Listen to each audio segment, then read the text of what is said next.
Hi, Aaron Nindis here, your loan pro from Denver, Colorado, with another episode of How Much Mortgage Can I Afford? Today we're going to talk about part-time employment and seasonal employment and how that might be used as income to qualify on your home purchase. If you like the information you're receiving, make sure you like, subscribe, and follow. That way you keep getting it delivered to you every week. It is coming out every week. Otherwise, enjoy this episode of How Much Mortgage Can I Afford?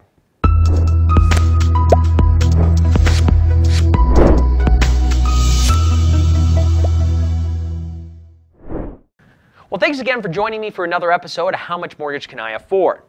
A lot of folks do have part-time or seasonal employment. And the reason I bring it up now is because during the holidays, we do see a lot of folks who do go and get additional jobs to help cover gifts and just additional bills or whatever it may be.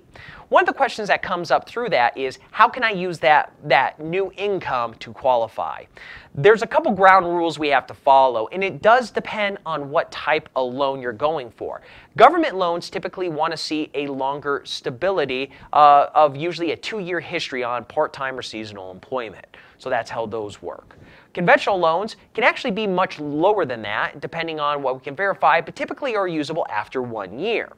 So if you have part-time employment, meaning you have a full-time job and a second part-time job, 1 year for conventional loans should be sufficient, 2 years if you're going for government. Now, there are some exceptions to that rule, but in general, 2 years is necessary. Seasonal employment would be, again, 2 years. The reason they want to see 2 years is because seeing 2 years history of going to work with a start date and end date that are similar shows stability. And in the end, an underwriter is just trying to show verifiable and stable income that you are using to qualify for your mortgage.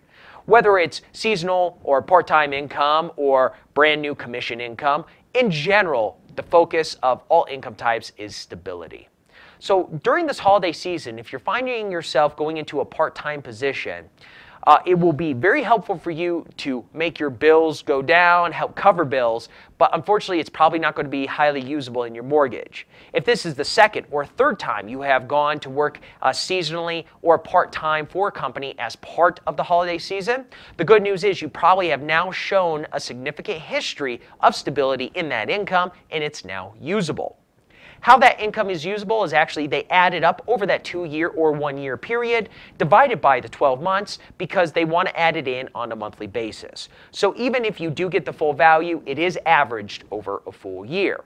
The bottom line is, if it's usable income, we love to throw it in there and make that loan look as good as possible for an underwriter, and always that does help you increase your purchase power. Hopefully that explains in a little bit of detail what a part-time and seasonal employment does for you. And certainly, we could go through that for you individually by simply calling, emailing us, or visiting us online at financemedenver.com. Otherwise, thanks for joining me on this episode of How Much Mortgage Can I Afford? Again, like, subscribe, and follow if you enjoy the info, and we'll see you on another episode.